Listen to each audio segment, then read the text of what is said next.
Olá pessoal, Edival Carvalho. Vamos ver aqui mais um assunto sobre servidor DNS do nosso curso de Linux. Então a gente vai ver aqui alguns passos como a gente cria um servidor DNS local com o utilitário bind no Debian. É claro que o que a gente vai ver aqui é particular da configuração do bind. Então a gente vai entender mais ou menos como funciona essa configuração. Se você tiver que fazer isso mais adiante, a gente está no ano de 2021, o que eu aconselho? Olhe o manual do bind, da sua distribuição onde você vai instalar esse servidor DNS.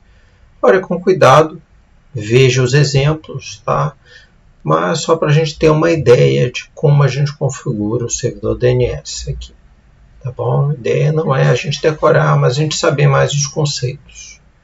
Então, em primeiro lugar, o que é um DNS? DNS, Directory Naming Server, é um banco de dados distribuído que traduz os nomes das URLs, dos nomes de sites para endereço IP. Então, esse é um serviço que existe na internet, mas se eu desejo que esse serviço exista dentro da minha organização, eu tenho que ter um servidor DNS para fazer isso, para atender as consultas dos serviços internos da organização. Então, no caso www.meudomínio.com.br, ele é associado a um endereço IP do computador que usa, para o computador poder se comunicar, que a comunicação é via endereços IP, Então, o DNS foi criado para poder utilizar nomes de domínios mais convenientes, para que a gente consiga localizar os serviços de internet de um modo mais estruturado e mais fácil. E um dos servidores mais conhecidos do DNS é o bind. No exemplo aqui, a gente vai ver o bind 9. O nome bind surgiu de Berkeley Internet Name Domain, surgiu na década de 80 esse software que foi sendo aperfeiçoado, e faz parte ali utilizado nos servidores Linux que rodam nas organizações. Então o que esse bind faz? Ele permite que o servidor se torne um servidor DNS, ou seja, qualquer consulta de nome ele pega e traduz esse nome para um IP, para que localiza onde está esse serviço, em que servidor está aquele nome, e faz a comunicação entre o cliente e aquele servidor, para que ele possa fazer uso daquele serviço. Então, o primeiro passo tem que instalar o bind. No caso do Debian, eu uso o apt-get para instalar o bind 9, apt-get install bind 9, E uma vez instalado, vamos ver como é que a gente configura. Então, a ideia é que a gente tenha uma ideia. O objetivo é que a gente tenha uma ideia de como configurar o bind 9 no Debian, que tem vários passos a serem seguidos aí. A primeira coisa é editar o arquivo resolve.conf, que fica no diretório etc.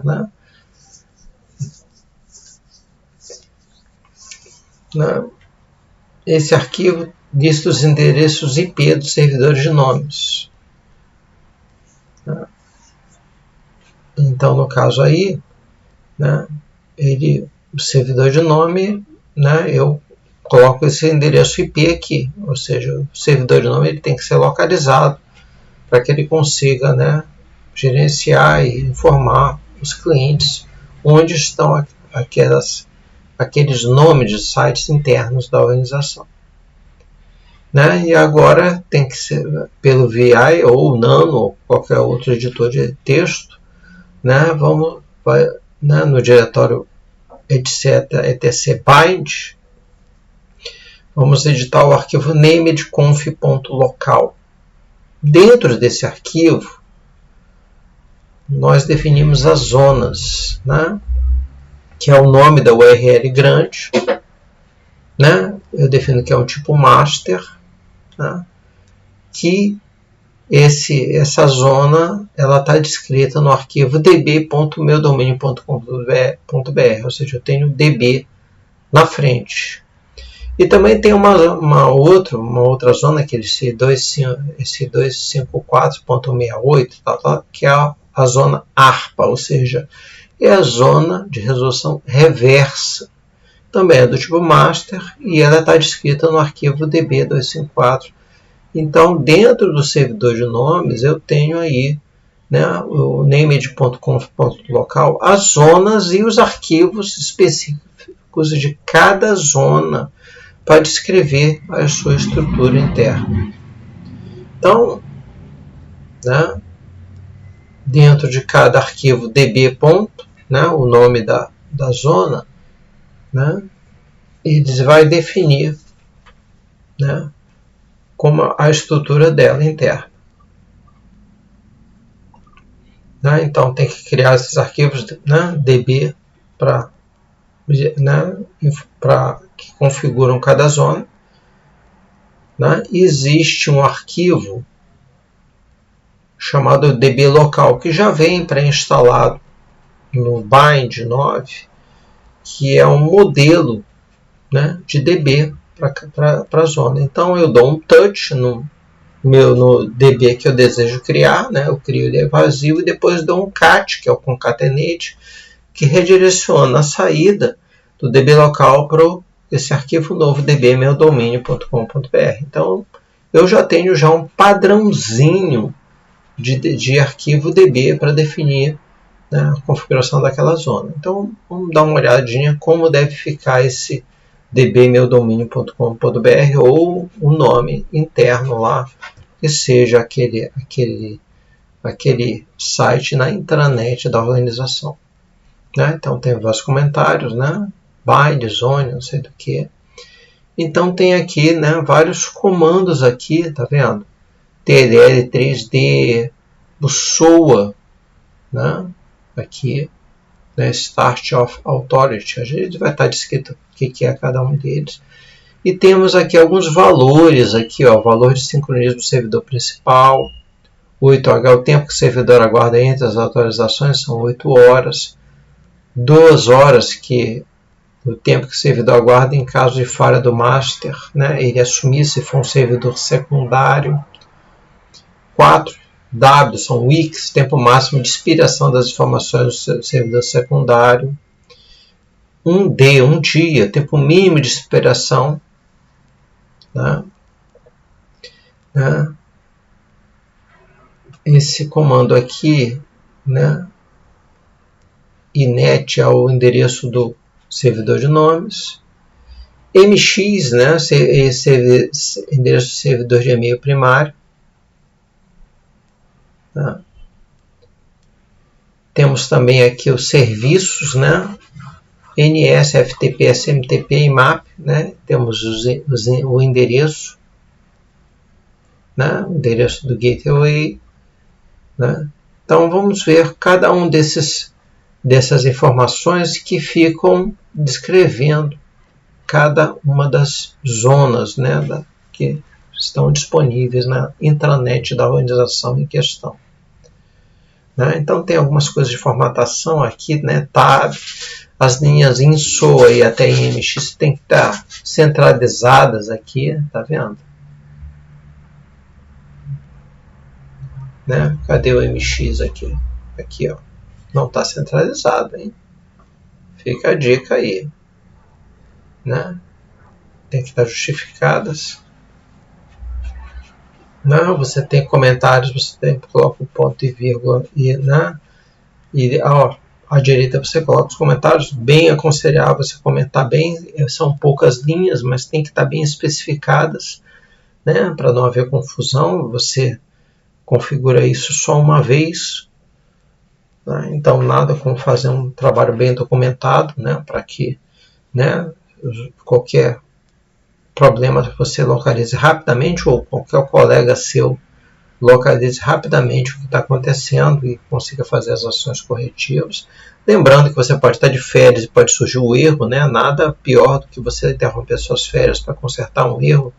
Nada como está bem documentado para que um colega seu possa facilmente ajeitar isso, né? E você não ser incomodado. Significa que seu trabalho tem uma qualidade boa que qualquer pessoa pode assumir. Você pode achar que isso é ruim, mas isso é bom, porque o seu trabalho tendo qualidade, você pode ser promovido para uma função melhor, não ficar preso ali, tá bom? Fica essa dica. Então vamos lá, vamos ver aqui alguns detalhes da configuração. Arroba na primeira linha indica a origem do domínio, né, como endereço de e-mail. Então arroba aqui na primeira linha é a origem do domínio. O IN é a abreviação de Internet, o SOA é de Start of Authority. Então, né, em seguida havia o nome do servidor e depois o e-mail de contato. Nome do servidor e o e-mail de contato, só que não tem o arroba. Por algum motivo não tem esse arroba. Aqui está explicando porque não tem, porque o arroba é o caractere de controle, tá? Então aqui está explicando, né? Essa parte aí, né? Nesse e-mail de contato seria o e-mail responsável por aquela zona aí, né? O 01 é o valor do sincronismo, né? Então é o seguinte, né? O que acontece? Nós podemos ter vários servidores de nomes.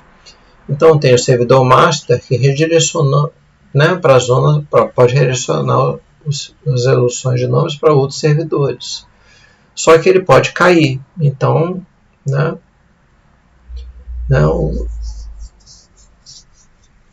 o servidor secundário ele fica realizando, né, as suas atualizações periódicas, né, como cópia do servidor primário. Né, e aqueles campos 8H, 2H orientam esse servidor secundário, né, o tempo que ele tem que aguardar entre as atualizações, o tempo de expiração e o tempo que ele pode assumir a responsabilidade caso em falha do servidor principal, né? No caso aí são 4 semanas, 4 weeks, né?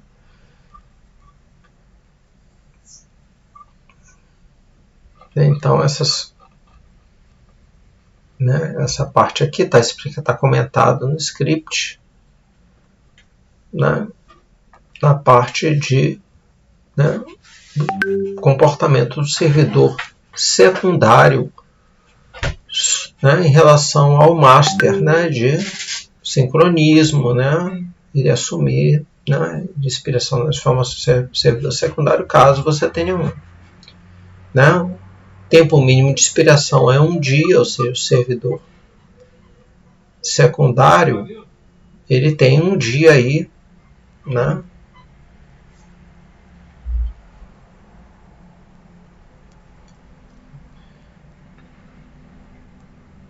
Então, o NS diz quem são os servidores responsáveis pelo domínio. Se só tiver um, tá ok, você só coloca um. Se você tiver vários, você faz o repete o comando NS e coloca o outro servidor. Né? Tem o Mail Exchangers, né? É o INMX, né? Que são servidores de nome, né? Que usam outros protocolos de nome, né? Hoje está caindo em desuso porque você tem aí, né, os sites de e-mail estão rodando, né, programas próprios dentro do cliente, né, conversando diretamente com o banco de dados de e-mail de cada servidor de e-mail, né? Então você acaba não utilizando, né, na maioria esses protocolos de e-mail exchangers, mas está aí, né, caso seja necessário.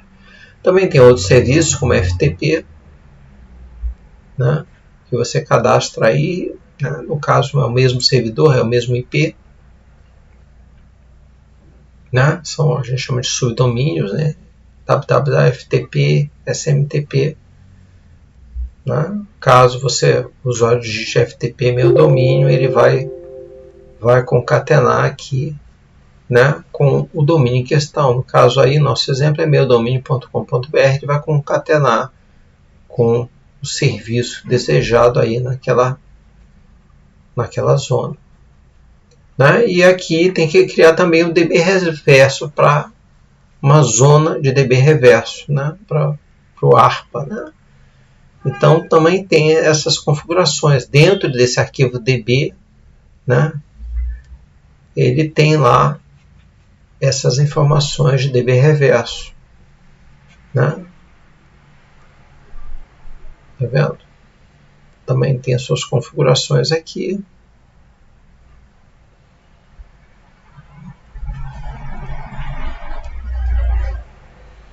Né? Um pouco mais simples que do anterior.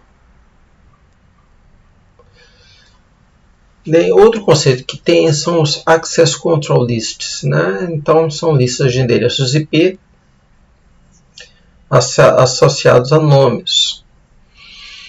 Então, quando a gente referencia endereço IP, a gente usa nome em vez de número. Então, você pode criar essas listas, né, para todos os endereços, provavelmente da sua organização. Né? Todos os hosts, none, nenhum host, local hosts, todos os IPs das interfaces da máquina e local nets, toda a rede inteira na qual a máquina faz parte. Então você tem essa convenção aí, né, para facilitar, né, de listas, né, da sua intranet, ou seja, dos seus dispositivos da sua intranet, da intranet da organização. Né, então você pode editar, né, o named conf options e ter aqui as ACLs, né, que tem autoridade para fazer consultas recursivas. Né? Tá bem explicado, né? Quais são os hosts que podem fazer perguntas DNS, consultas DNS, né? Consultas, né, recursivas, né? Quem pode emitir essas consultas recursivas ao cache local sem acesso ao cache, né?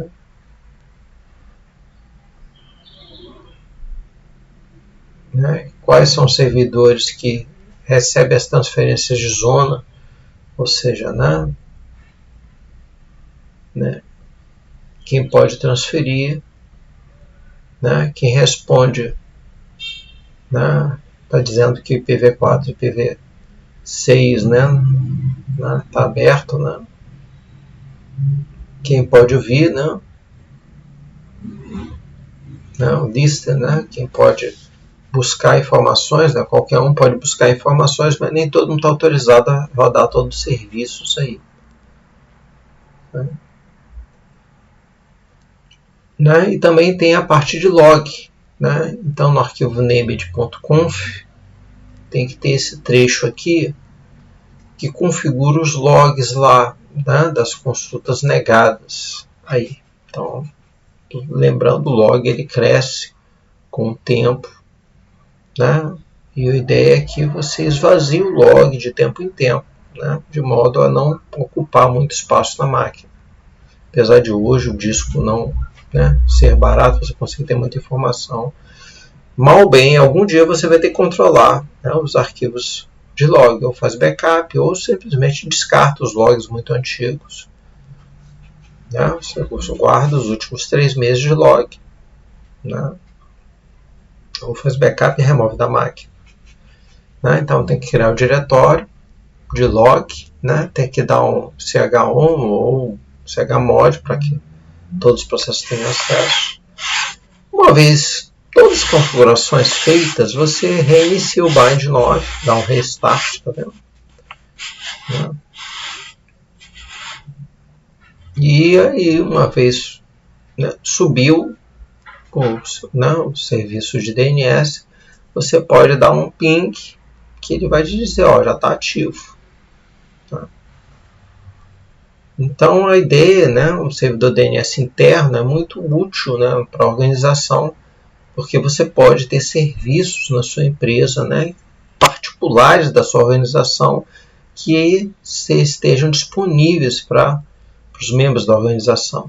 Tá? E sempre são necessários serviços, tanto serviços de servidor de arquivos, servidor de e-mail, serviços internos como RH, como pedido de compras, como gestão de outras coisas, né? Sistemas internos, né? Sejam eles SAP, sejam eles outros sistemas internos necessários à organização, como pagamentos, contas a pagar, contas a receber, marketing.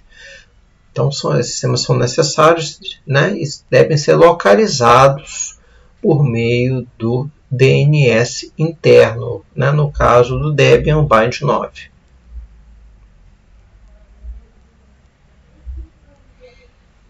Né, você pode checar as configurações, né, como com o comando checkconf, né, se não imprimir nada está tudo ok.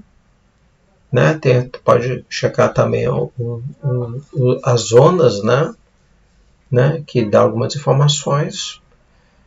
Tá bom, então a gente viu aqui, né, nesse documento que apresenta aqui um resumo, né, das configurações do Bind para o Debian Bind 9, que não é, né, existem vários conceitos, né, de servidor primário, servidor secundário, que serviços rodam ali, que não são, né, existem para qualquer versão, no futuro possa existir, mas que não são, né, uma coisa desconhecida aí, né? Caso você tenha que instalar um servidor DNS, né, seja o Bind 9 ou seja outro semelhante, esses conceitos estarão presentes aí também. O que é o conselho? Né? Leia o manual desse, né, específico desse utilitário, seja Bind 9 ou não. Veja os exemplos, né? Normalmente os manuais eles têm uma informação suficiente e execute, né, os procedimentos de instalação e aplique os testes de verificação.